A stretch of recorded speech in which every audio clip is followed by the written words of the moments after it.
बिस्मिल्लाहिर्रहमानिर्रहीम। आज तक के मुअज़्ज़ज़ नाज़रीन अस्सलाम वालेकुम। अब किस नंबर 17 मुलाहिज़ा फरमाएं। अब मैं पूरी तरह होश में था, चुनाचे मैंने मुमकिनात और नामुमकिनात के असबाब पर गौर मुलतवी कर दिया। जो होना था हो चुका।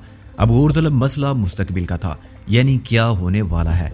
क्या अगवा करने वाले मुझे और मोहसिन को कत्ल कर देंगे? नहीं, कत्ल करना मकसूद होता तो काफ़ी में बेहोश करने वाली दवा की जगह जहर भी मिलाया जा सकता था, और इंजेक्शन से हलाक करने के बाद तो लाश उठाने का तरद्दुद भी फजूल था। वो मुझे वहीं बाथरूम में छोड़ के रुखसत हो जाते। मोहसिन का मसला हनूज गैर यकीनी था, कहीं वो मुजाहमत करता हुआ मारा ना गया हो या चश्मदीद गवाह होने के बायस सजाए मौत का मुस्तहिक ना ठहरा हो। असल शिकार मैं था और शिकारी मुझे बिलाकर जेरे दाम लाने में कामयाब हो गए थे। वो मुझे मारना नहीं, जिंदा रखना चाहते थे। मुझे जिंदा रखने का भी कोई मकसद यकीनन होगा, तफ्तीश या तस्दीक कि मुझे क्या मालूम है और क्या नहीं मालूम, या किसी दस्तावेजात पर मेरे दस्तखतों का उसूल, मुझे किसी बात की इकरार पर मजबूर करना वगैरह वगैरह।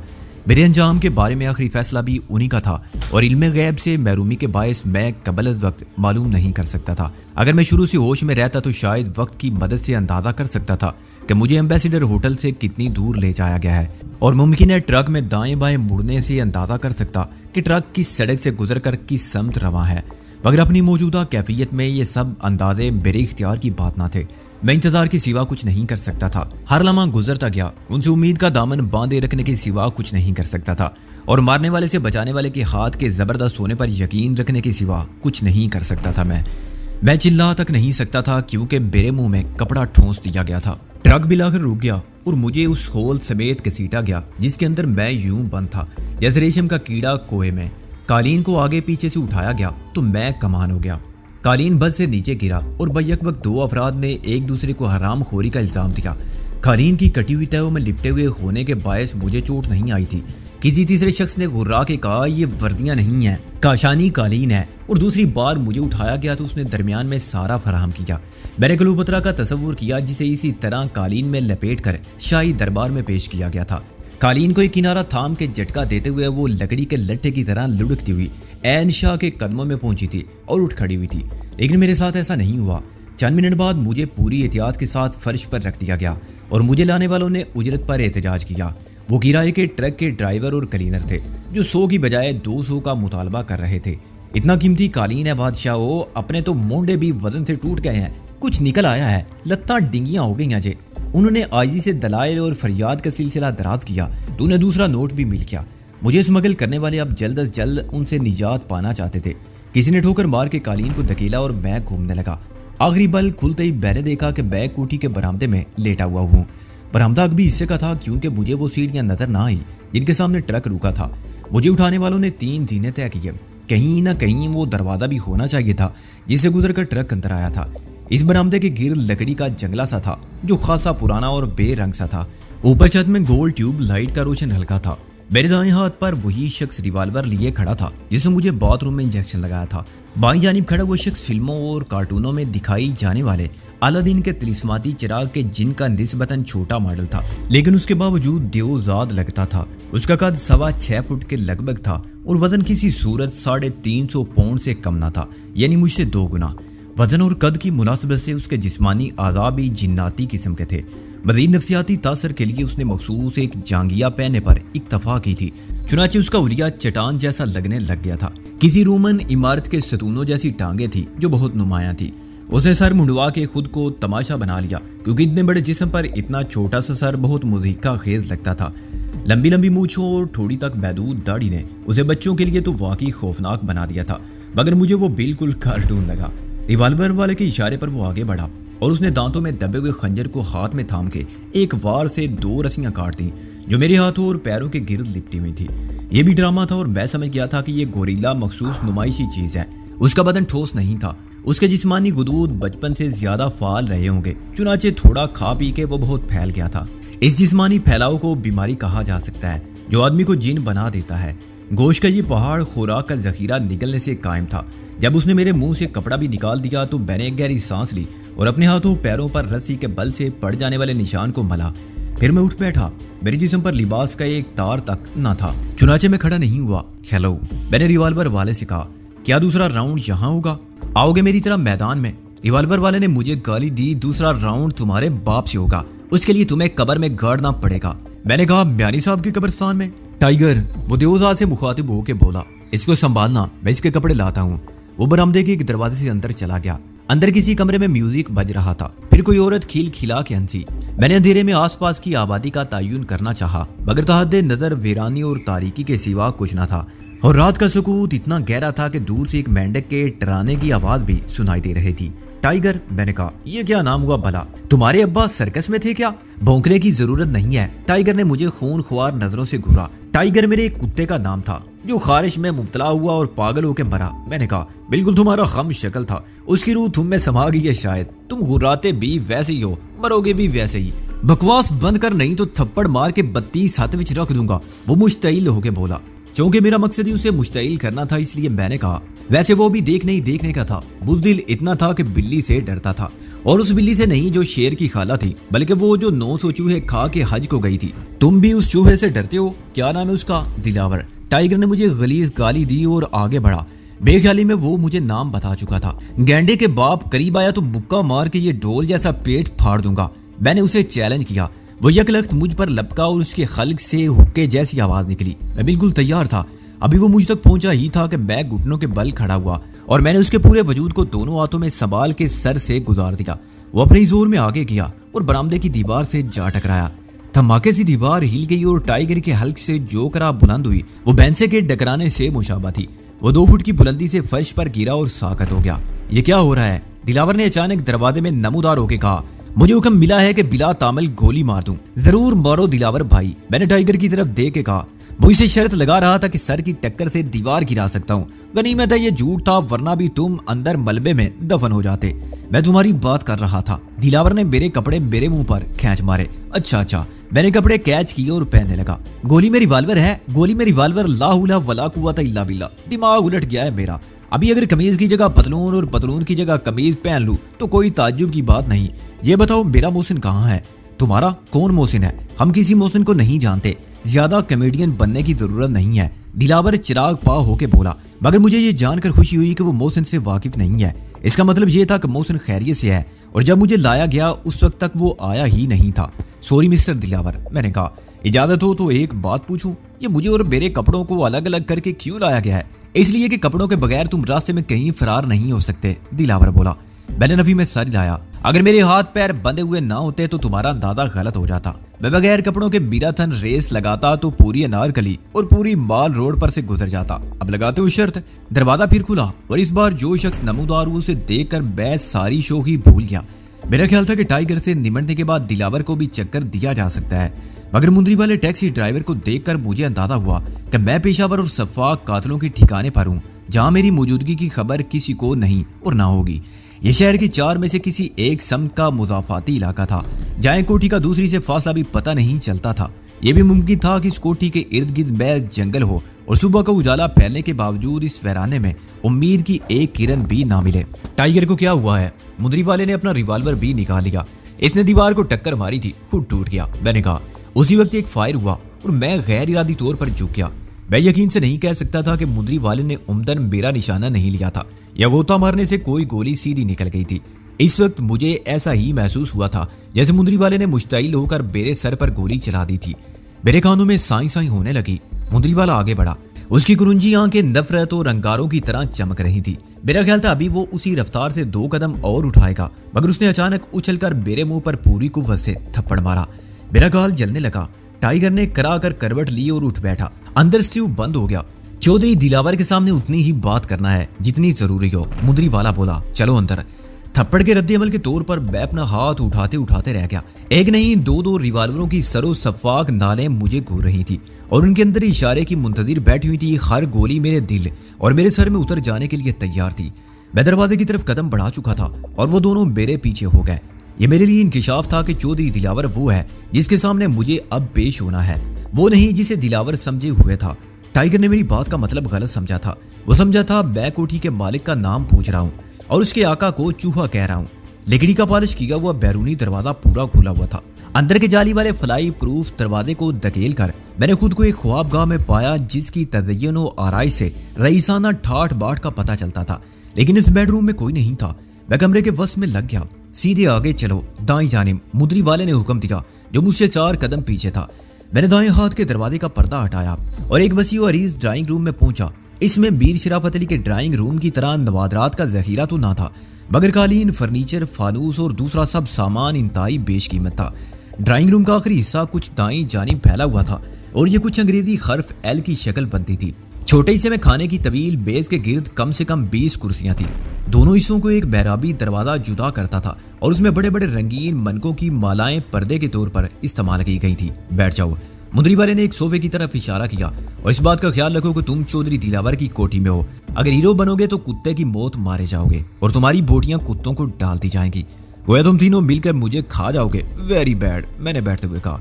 चौधरी साहब भी आदम खोर नस्ल से हैं। मुंदरी वाला एक कदम और आगे बढ़ा और रुक गया। मेरी ख्वाहिश थी कि उनमें से कोई करीब आके मुझ पर हमला करे तो मैं उसे ढाल बना के बाकी सबसे निमट लूं, मगर वो मेरे अज़ाइम को समझ गया था और अगर वो हुक्म से मजबूर ना होता तो कब का मुझे कत्ल कर चुका होता। तुमने सलाम शाह का अंजाम नहीं देखा, अभी मुंदरी वाला बोला, मगर मुंशी का अशर देख चुके हो। हाँ, और इसलिए मैं अशर से नहीं डरता। मैंने कहा, मैदान अशर में सूरत हाल इसके बिल्कुल बरक्स होगी। मुंदरी वाले ने अपने साथी को इशारा किया कि सामने आ जाए। टाइगर मेरे पीछे आ खड़ा हुआ। मुंदरी वाले ने उनसे कहा कि अगर मैं सोफे से उठने की कोशिश भी करूं तो मुझे गोली मार दी जाए या टाइगर डंडे से मेरा सर फाड़ दे। डंडा शायद उसने होश में आने के बाद अंदर आते हुए उठा लिया था या उसका हवाला महज मुझे दहशत ज़दा करने के लिए दिया गया था। मैं जिस तरह जानता था कि चौधरी दिलावर के हुक्म के बगैर वो मुझे नहीं मार सकते। चौधरी दिलावर ने किसी खास मकसद के तहत मुझे मुलाकात के लिए बुलवाया था और इस मकसद को हासिल किए बगैर मुझे कत्ल करना होता तो इतना तरद्दुद ही क्यों करते। यार, मैं गलत समझा था, तुम तो जरा भी दिलावर नहीं हो। मैंने रिवॉल्वर वाले से कहा, चाहूं तो अभी तुम्हें उठा के बाहर फेंक दूं इस तोप समेत, मगर मुझे अब चौधरी साहब से मिलने का वाकई इश्तियाक है। मुझे अच्छी तरह मालूम है ये सब ढोंग है, तुम्हें इख्तियार ही नहीं कि मुझ पर गोली चला सको और इस तरबूज का डंडा तो मेरी बात नामुकम्मल रह गई। मुंदरी वाला एक सर्च लाइट उठाए नमूदार हुआ। उसने मुखालिफ दीवार के पलग से लगा दी। ऐसी लाइट्स मैंने फिल्मों के सेट पर, स्टूडियोज में देखी थी या फोटोग्राफरों की दुकान पर। सर्च लाइट एक स्टैंड पर नस्ब थी और जब मुंदरी वाले ने उसको ऊपर नीचे करने के बाद सही जाविये पर लाकर ऑन किया तो मुझे यूं लगा जैसे आधी रात को सूरज सवा नेज़े पर आ गया हो। इस रोशनी के पीछे क्या उसके दाएं बाएं भी अब मुझे कुछ नजर नहीं आ रहा था। मुंदरी वाले ने चंद मिनट के बाद दूसरी सर्च लाइट कमरे के दूसरे किनारे पर लगाई और मेरे सामने दोनों कोशों से उमड़ने वाले बेरहम रोशनी के इस सैलाब ने मुझे अंधा कर दिया। रोशनी मेरी आंखों में यूं चुभने लगी जैसे आंखों में शीशे का बुरादा पड़ गया हो। इनकी तमाजत मुझे 15 फुट दूर तक महसूस होने लगी। अगरचे कमरा एयर कंडीशन था, मगर मेरे जिस्म पर पसीना उतर आया। मुझे यूं लगा जैसे मैं किसी सजे सजाए ड्राइंग रूम में नहीं, लकोदक सहरा की तपती धूप में तनहा हूं। मैंने आंखें बंद कर ली। बस ऐसे ही बैठे रहोगे तो कुछ नहीं होगा, एक अजनबी ने कहा, जिसका लहजा ठहरा हुआ पूरे एतमाद और वादे था। तुम चौधरी दिलावर हो? मैंने कहा, ये उनके नकीब, मैं ही चौधरी दिलावर हूँ। वो बोला, क्या तुमने भी मेरा नाम सुना है? दिलावरों का नाम तो अक्सर सुना है, मैंने कहा, अगर तुम सिर्फ नाम के दिलावर हो। दरहकीकत बुज़दिल जो अंधेरे की पनाह में रहता है और रोशनी से डरता है। कोई चीज गोली की तरह मेरे सर से टकराई और गायब हो गई। मैंने उसको रोशनी में उस चट्टान की तरह साया बन के नमूदार होते देखा और ये साया एक लम्हे के सोवे हिस्से के लिए मेरी बंद आंखों के सामने फैला। सर्च लाइट्स की रोशनी आंखें बंद कर लेने के बावजूद पपोटों के सामने उजाले की एक दीवार की तरह मौजूद थी और ये स्याह हेवला उसी में उभरा था। उसकी ज़रब इतनी शदीद थी कि मेरे दिमाग के अंदर धमाका हुआ और वो सब मादा जो कुदरत ने कासा इस सर में भरा था उछल के इधर उधर हो गया। अगरचे ऐसा होना नामुमकिन है, मगर मुझे ज़रब के बाद ही लगा था मेरा मगज अंदर तक हिल गया है। मैंने आंखों के सामने रंगीन अक्स बनते देखे जो एक दूसरे में गलत मलत हो रहे थे, इस तरह जैसे दुनिया के नक्शे में मुल्कों की निशानदेही अलग अलग रंगों से की जाती है, मगर मजमूई तासर बेअंगम और बेतरतीब रंगीन धब्बों का होता है। मेरे कानों में शोर गूंजने लगा, पत्थरों पर टीन के संदूक घिसटने का शोर, तूफान की रात में पागल हवा के शाखों से चीखते हुए गुजरने का शोर, जलजले से इमारतों का शोर और मकीनों की अहो बका का शोर, ब्रेक लगाने से जाम होने वाली गाड़ियों की आहनी पहियों की रेलवे लाइन पर रगड़ का शोर और तसादुम में तबाह हो जाने वाली गाड़ियों के मुसाफिरों की चीखों पुकार का शोर। बेखला में कलाबाजियां खाता रहा जैसे सारी कायनात किसी क़यामत आफरीन जलजले से तय बाला हो रही हो। फिर रफ्ता रफ्ता आवाजों का भंवर मिटने लगा, रक्स करते हुए रंग साकत होने लगे और जमीनों आसमान ठहर गए। सिर्फ वो रोशनी बाकी रही जो मिटाई नहीं जा सकती थी। एक और चीज थी जिस रोशनी में से पल भर के लिए उभरती थी और जन से मेरी आंखों पर साया करती गुजर जाती थी। मेरे चेहरे से सिर्फ चंद इंच के फासले पर यह सख्त किस्म की रबर की ठोस गेंद थी जो क्रिकेट की बॉल से कुछ छोटी होगी और उसका रिश्ता नायलॉन की एक मजबूत डोरी से कायम था। रोशनी के पीछे कोई हाथ उस गेंद को मुसलसल दायरे में हरकत दे रहा था और बाल के जोर से डोरी तनी हुई थी। ये दो मुतज़ाद कुव्वतों का तवाज़ुन था, एक वो जो बाल को दूर फेंकती है और दूसरी वो जो उसे एक महदूद दायरे से बाहर नहीं निकलने देती। बाल मुझे सिर्फ आधे चक्कर के दौरान नजर आती थी, जब सर्च लाइट के पीछे से रोशनी में तुलू होती थी और मेरी आंखों के सामने से तैरती हुई फिर उसी तैरगी में डूब जाती थी। बाल को घुमाने वाला हाथ बड़ा ताकतवर था और जबरदस्त निशानेबाज और माहिर था कि बाज़ औक़ात गेंद 6 इंच के फासले से गुजरती रहती थी और यह फासला ना एक सूद कम होता था ना ज्यादा, फिर अचानक घटकर 2 इंच रह जाता था। लेकिन मैं सर को पीछे नहीं हटा सकता था क्योंकि सर के पीछे सोफे की पूंछ थी। मैं देखता था कि वो मुतहर्रक गेंद जिसकी ज़रब शायद बॉक्सिंग के आलमी चैंपियन के मुक्के से भी ज्यादा तबाहकुन थी, सिर्फ 2 इंच दूर रहे और अगर मैं जरा भी हिला तो मेरी नाक का चूरा हो जाएगा या मेरे जबड़े टूट जाएंगे और मेरे एक तरफ के दांत जड़ से उखड़ जाएंगे। फिर अचानक बाल की गर्दश थम गई। क्या हाल है अब? दिलावर की आवाज आई। मैंने तुमसे शराफत की जबान में बात करने की कोशिश की थी। मैंने भी कोई गैर शरीफाना जवाब नहीं दिया था। मैंने कहा, यही कहा था दिलावर हो तो सामने आके बात करो, फिलहाल इसकी जरूरत नहीं। वो बोला, तुम्हें अब तक बखूबी अंदाजा हो चुका होगा कि मैं सामने आए बगैर भी क्या कुछ कर सकता हूँ। हाँ, मगर मुझे हैरत है कि तुमने सब कुछ नहीं किया। मसलन ये है कि मुझे उठवाने की बजाय तुमने मेरा जनाजा नहीं उठवाया। मैंने कहा, बात जरूरत की है। वो बोला, मैं कोई गैर जरूरी कदम नहीं उठाता। तुम्हारा मेरे सामने ना आना कतई गैर जरूरी है। मैंने कहा, ना मैं तुम्हें जानता हूँ ना पहचानता हूँ। मुझे नहीं मालूम तुम्हारा असल नाम चौधरी दिलावर है या नहीं और ये जगह कौन सी है जहाँ तुमने मुलाकात का एहतमाम किया। मेरे नुक्ते नज़र से जो कुछ मैं कर रहा हूँ वही ज़रूरी है। उसने इसरार से कहा, आज तुम वाकई ना मुझे जानते हो ना पहचानते हो, लेकिन कल का क्या भरोसा कि तुम गलत जगह और गलत वक्त पर मुझे पहचान लो। तुम इतने ताकतवर हो, फिर ये डर कैसा? अगर मैं तुमको शिनाख्त करने की गलती करूं तो क्या तुम मुझे सजा नहीं दे सकते? सिकंदर बख्त, वो चिढ़ के बोला, मैंने तुम्हें फजूल बहस के लिए नहीं बुलाया है। तुम्हें भी जवान हो और जज्बाती हो। जिंदगी के बहुत से फैसले नफा नुकसान देख के करने पड़ते हैं। आज अगर तुम्हें इंतखाब का एक मौका दिया जाए कि एक तरफ तुम्हारी जिंदगी है जो बहुत कम गुजरी है और बहुत सी बाकी है और दूसरी तरफ वो सब कुछ है जो आज तुम्हारे पास है, तो तुम क्या देना पसंद करोगे? गालिबन जिंदगी, मैंने गौर करने के बाद कहा, इसलिए कि जिंदगी बेसबात, गैर यकीनी और इख्तियार से बाहर है। इसका लेना देना भी मुश्किल है। अगर वो लम्हा जिसे कातबे तकदीर ने नुक्ता इख्तिताम रखा है तुम्हारे तसर्रुफ में है तो मैं अपने इंतखाब से जीने का हक नहीं पा सकता, और अगर वो वक्त अभी दूर है तो मेरे देने के बावजूद तुम मेरी जिंदगी नहीं ले सकते। तुम फलसफी, जक्की और अहमक हो। दिलावर ने बरहमी से कहा, मुझे सीधा साफ जवाब चाहिए वरना। उसने उम्दन बात अधूरी छोड़ दी। वो ठोस रबर की सख्त गेंद अंधेरे में से अचानक नमूदार हुई और मेरी तरफ बढ़ी। मैंने बेइख्तियार अपना सर पीछे करना चाहा मगर गेंद तीर की तरह सनसनाती हुई मेरी नाक को छू कर गुजर गई। मेरे संभलने से पहले दोबारा रोशनी में वो आई और ज्यादा बर्क रफ्तारी से मेरे बालों को मिस करके निकल गई। शू शू वो गेंद एक एक सेकंड के वक्फे से झलक दिखलाती थी और गायब हो जाती थी। हर बार उसकी रफ्तार मुझे पहले से ज्यादा लगती थी और मुझे इतनी मोहलत ना मिलती थी कि मैं उल्टी कलाबाजी खा के सोफे के पीछे जा गिरूं, टाइगर कहलाने वाले देवजात को अपनी लपेट में ले लूं और उस शख्स से निमट लूं जो हाथ में रिवाल्वर लिए खड़ा था और मुझे एम्बेसडर होटल लाने का जिम्मेदार था। इसमें खतरा यकीनन था और उसके रिवाल्वर की गोली मेरा काम तमाम कर सकती थी, मगर निशाना खता हो जाने की सूरत में बच जाने के इम्कानात भी थे। उसके बरक्स मेरे ऊपर नीचे होने से इस गेंद का मेरे सर, मुंह या सीने पर लग जाना यकीनी बात थी। पहली बार जो ज़रब लगी थी वो शदीद नहीं थी, वरना सर की अंदरूनी चोट से निकलने वाला खून मेरी खोपड़ी में मुंजमद हो जाता तो मैं बेहोशी के आलम में 2-4 घंटे, 2-4 दिन या 4 हफ्ते गुजार के इंतकाल कर जाता। सीने पर चोट लगती तो सिर्फ पसलियां ही नहीं, अंदर जिगर तक सब टूट फूट जाते। पेट पर पड़ती तो बेदा और आंते नाकाबले इस्तेमाल हो जाते। चुनाचे में दम साधे बैठा रहा। गेंद की हरकत जिस तरह अचानक शुरू हुई थी वैसे ही खत्म हो गई। मेरी आंखें बंद रहीं मगर मुझे इसका इल्म हो गया। तुम चाहते हो कि मैं वजीर एंड कंपनी पर हक विरासत के दावे से दस्तबरदार हो जाऊं? मैंने इत्मीनान का गहरा सांस लेने के बाद कहा, यह तुमने पहली माकूल बात की है और अपनी ज़ानत का सबूत दिया है। दिलावर ने पुरमुसर्रत लहजे में कहा।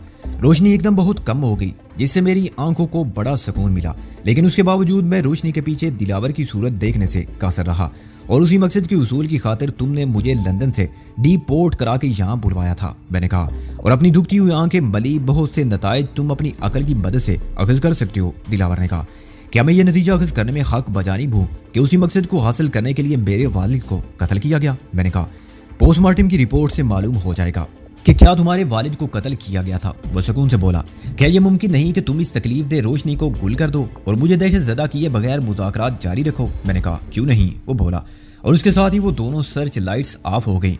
कमरे में सिर्फ वॉल लाइट्स की नरम रोशनी रह गई। मैंने कुछ देर के लिए हथेलियों से दोनों आंखें बंद रखी। जब मैंने फिर डरते डरते आंखें खोली तो मुझे ये जान के इत्मीनान हुआ कि मेरी बसारत को किसी किस्म का नुकसान नहीं पहुंचा है। मैं अब अपने सामने बिल्कुल साफ तौर पर देख सकता था। कमरा वही था जैसा मैंने अंदर कदम रखते देखा था, मगर बीच के मेहराबी दरवाजे की लड़ियों के सामने एक स्क्रीन रख दिया गया था, लकड़ी के फ्रेम का वो स्टैंड जिसे उमूमन पार्टीशन के लिए इस्तेमाल किया जाता है। एक लाइट आखिरी दीवार पर भी थी, चुनाचे दिलावर का साया उस सफ़ेद नायलून के स्क्रीन पर साफ पड़ रहा था और मैं उसके जिस्मानी खदोखाल को और हरकत और सकनात को वाज़े तौर पर देख सकता था। वो भारी भरकम आदमी था, ओस कदो कामत का बालिक। वो बाजुओं वाली कुर्सी पर सीधा बैठा हुआ था, लेकिन उसका सर पुश्त के साए से ज्यादा ऊपर नहीं था। उसने सिगरेट का कश लिया और राख झाड़ी तो सफेद स्क्रीन पर स्याह साए की एक हरकत का तासर ड्रामाई तौर पर नुमाया रहा। मैंने उसके हाथों को उंगलियों की और चेहरे को हरकत करते साफ देखा और फिर धुएं का मरगूला सा स्क्रीन के ऊपर नमूदार हुआ।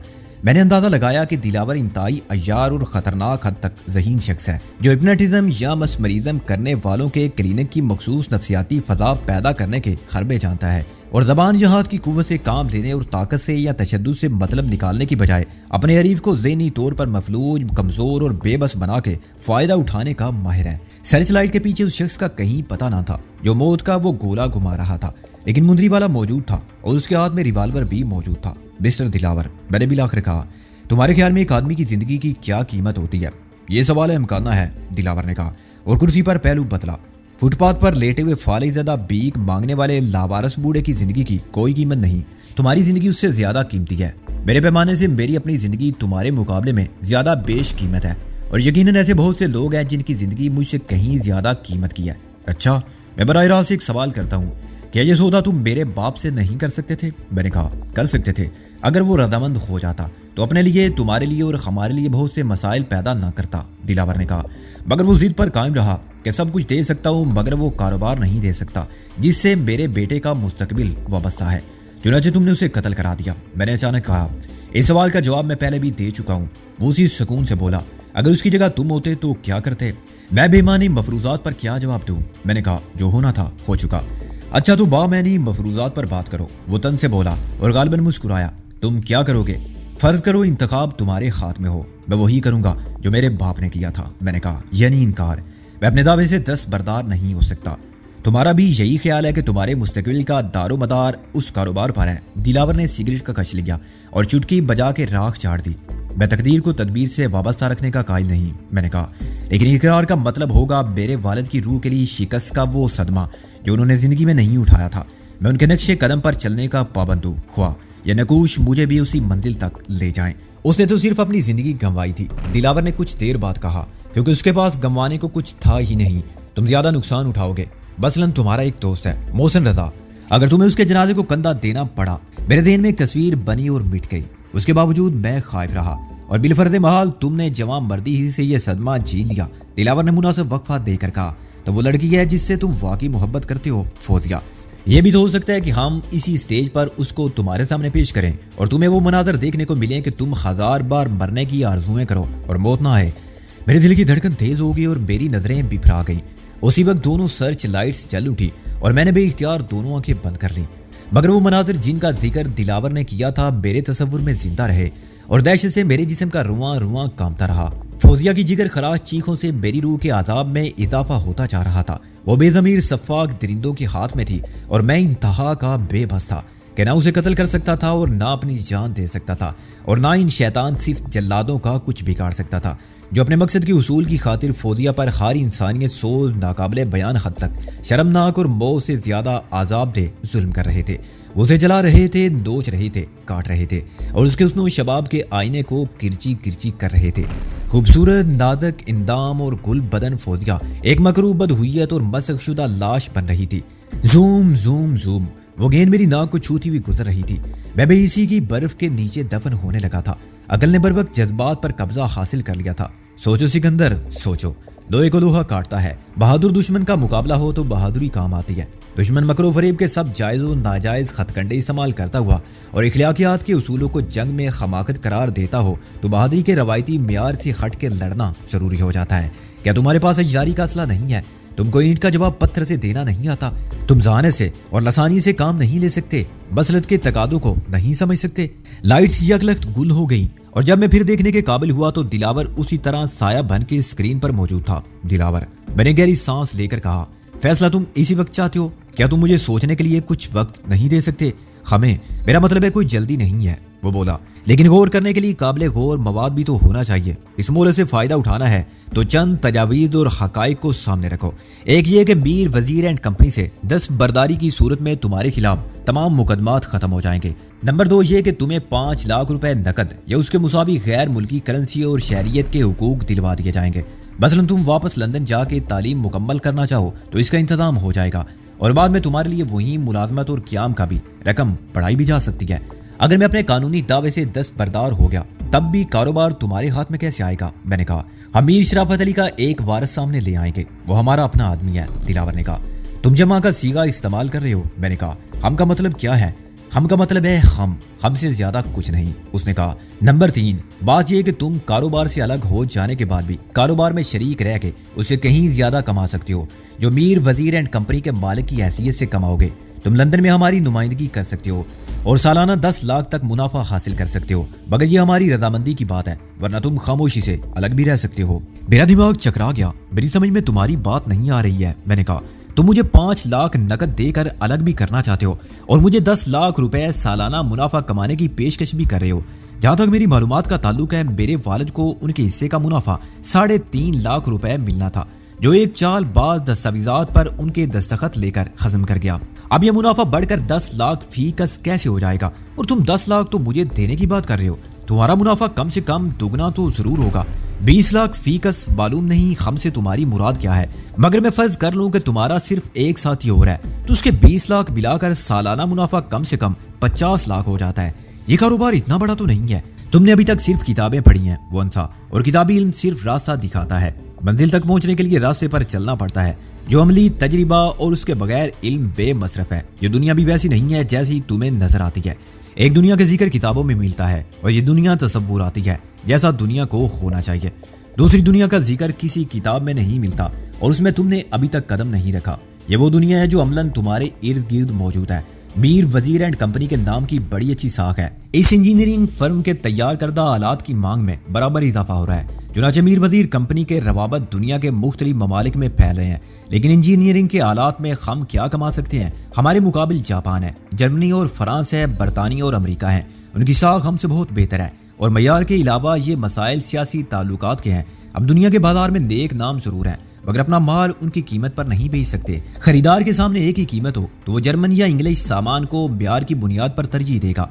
कीमत का मसला होगा तो हमें जापान से भी नीचे जाना पड़ेगा। यह मुकाबला दिन ब दिन सख्त से सख्त तर होता जा रहा है, लेकिन फायदा उठाने के मौके उनके लिए कम नहीं जो फायदा उठाना चाहते हूँ। इस कारोबार के रवाबत से और अपनी साख से हम दीगर बेशुमार फायदा हासिल कर सकते हैं और कर रहे हैं। मीर वजीर एंड कंपनी का नाम एक जायज कारोबार का पर्दा है। इसकी आड़ में ज्यादा मुनाफा बख्श कारोबार चलते हैं। स्मगलिंग? मैंने चिल्ला कर कहा, तुम स्मगलर हो? मीर वजीर एंड कंपनी के नाम पर स्मगलिंग करते हो और मुझे भी अपना पार्टनर बनाना चाहते हो? क्या स्मगलिंग करते हो तुम? सोना, मुनशियात, असला? वो अंसा, तुम वाकई बच्चे हो। उम्र का अकल से कोई ताल्लुक नहीं होता। इस हकीकत की जिंदा मिसाल तुम्हें अभी मालूम नहीं कि स्मगलिंग किसे कहते हैं। मैंने तो ज्यादा मुनाफा बख्श कारोबार का जिक्र किया था। तुम्हारा ज़हन स्मगलिंग की तरफ क्यों चला गया? कारोबार तो सिर्फ कारोबार होता है, इसमें जायज क्या है और नाजायज क्या? यह तफरीक का म्यार हर जगह अलग है। देखी बदई या हुसन के म्यार की तरह। मसलन तुर्की में अफ्यून की काश्त हुकूमत की निगरानी में होती है। बहुत से ममालिक में शराब की कशीद और फरोख्त पर पाबंदी नहीं। मोंटी कार्लो में दुनिया के सबसे बड़े जुए खाने हैं जो हुकूमत की इजाजत और सरपरस्ती में चलते हैं और उस छोटी सी रियासत की बेशतर आमदन जवारियों की बदौलत है। बहुत से ममालिक हैं तवाइफों को कारोबार के लिए बाकायदा लाइसेंस जारी किए जाते हैं, लेकिन क्या हमारे और दुनिया के बेशतर ममालिक के नुक्ते नजर से ये कारोबार जायज है? इखलाकन, मज़हबन और कानूनन अफयून की पैदावार, शराब की कशीद, जुआ, इस्मत फरोशी ममनू है। यही सूरत आम कारोबार की है। एक मुल्क की तिजारती या माशी पॉलिसी में किसी चीज की दरामद या बरामद पर पाबंदी आयद हो तो कारोबार नाजायज हो जाता है। पॉलिसी बदल जाए तो नाजायज कहलाने लगता है। मैं समझ गया कि ये सब बकवास है। उसने अंदाजा करना चाहा था कि मैं इस नाजायज कारोबार में शिरकत के लिए ज़हनी तौर पर तैयार हो सकता हूँ या नहीं, लेकिन मैं एकदम बिदक गया। ये मेरी गलती थी। अगर मैं यारी से काम लेते हुए दिलचस्पी का इजहार करता तो शायद वो कारोबार की असल नोयत बताने पर भी रजामंद हो जाता। मगर बुरा हो मेरी तरबियत के मिजाज का। मेरी अखलाकियात में दिलावर के उसूलों के लिए सिर्फ नफरत थी। चुनाचे मैंने जिस रद्द अमल का मुजाहरा किया वो गैर इरादी था। दिलावर ने फौरन समझ लिया कि मैं अपनी सोच के एतबार से कभी उसका हम ख्याल नहीं हो सकता। उसने बदनुमा हकीकत को खूबसूरत लफ्जों के हेर फेर में गुम कर दिया और असल बात गोल कर गया जो अब भी वही थी, यानी मीर वजीर एंड कंपनी के जायज कारोबार की आड़ में नाजायज धंधा करना, यानी स्मगलिंग का कारोबार जो खूब चल रहा था। और इस इंकिशाफ के बाद बहुत सी बातें सामने आ गई थी। मसलन ये कि वजीर खान की अमली तौर पर कारोबार से अलहदगी का सबब क्या था। वो कारोबार में मुख्तार कुल बन के रहना चाहते थे और वजीर खान की इखलाकी इक़दार को अपने मुनाफे की राह में खाइल नहीं होने देना चाहते थे। शायद उन्हें डर था कि वजीर खान को हकीकत का इल्म हो तो वो उनका धंधा चौपट कर देगा। उसका वजूद करोड़ों रुपए सालाना की आमदनी के लिए एक मुस्तकिल खतरा था। ऐन मुमकिन है वजीर खान के शकूक ही उसकी बेवजह और ना वक्त मौत का सबब बने हो। ताहम एक बात अभी भी मैं समझ नहीं सका था, दिलावर ने यही फराख दिलाना पेशकश मेरे वालिद को क्यों नहीं की थी। दिलावर, मैंने कहा, शायद तुम ठीक कहते हो। अमली जिंदगी का मुझे कोई तजर्बा नहीं। ये बताओ, मुझे 5 लाख देकर अलग कर देने की बजाय तुम मुझे एक पार्टनर क्यों नहीं बना लेते? तुम मुझे 10 लाख सालाना लंदन में दे सकते हो तो यहाँ क्यों नहीं दे सकते? तुम्हें आम खाने से गर्ज होना चाहिए, पेड़ के गिनने से नहीं। वो तो ठीक है, लेकिन मैं तुमसे एक रियायत तो मांग रहा हूँ। मैंने कहा कि मैं कारोबार से मुकम्मल तौर पर दस्तबरदार नहीं होता। तुम्हें अपने साथ शरीक कर लेता हूँ, खुद 1/3 या 1/4 मालिक रह जाता हूँ। तुम भी मालिक हो जाते हो और मैं बदस्तूर एक बेजर मालिक बन के तुम्हारा साथ देता रहता हूँ। इसमें क्या कबाहत है? ख्वाब मेरा मुनाफा 10 लाख ही रहे, मगर ज़हनी तौर पर मुझे ये एहसास तो रहेगा कि मैं तुम्हारा मुलाजम या कमीशन या एजेंट नहीं हूँ। जो कुछ मुझे मिलेगा मेरा हक होगा और ये मेरे लिए थोड़े से इत्मीनान की बात होगी। स्क्रीन पर साये ने नफी में गर्दन हिलाई। कारोबार से अमली तौर पर तुम्हारा कोई ताल्लुक हमारे लिए काबिल कबूल नहीं, 1% भी नहीं। फिर मुझे वाकई सोचना पड़ेगा कि दोनों तजावीज़ में से मेरे लिए कौन सी ज्यादा काबिल कबूल है। मैंने कहा, यानी मैं 10 लाख रुपए सालाना के मुनाफे पर तुम्हारे लिए काम करूं या 5 लाख लेकर लंदन वापस चला जाऊं? अगर 5 लाख की जगह 10 लाख होते तो मैं अभी कबूल कर लेता। 10 लाख? उसने कहा, गोया तुम दुगनी रकम मांग रहे हो। खैर, इस पर गौर करेंगे। मेरा ख्याल था 5 की जगह 6-7 तक तो मुमकिन है, शायद मैं भी इसी वक्त कबूल कर लेता, मगर 10 लाख के मसले पर मुझे मशवरा करना होगा। मेरा ख्याल है हमारे दरमियान मुज़ाकरात तसल्ली बख्श तौर पर आगे बढ़े हैं। मैंने कहा, आइंदा मुलाकात कब और कहाँ होगी? तुम्हें सोचने के लिए 1 माह की मोहलत काफी होगी, फैसला कुन लहजे में वो बोला। उसके बाद हम खुद तुम्हें बुला लेंगे जहां मुनासिब समझेंगे।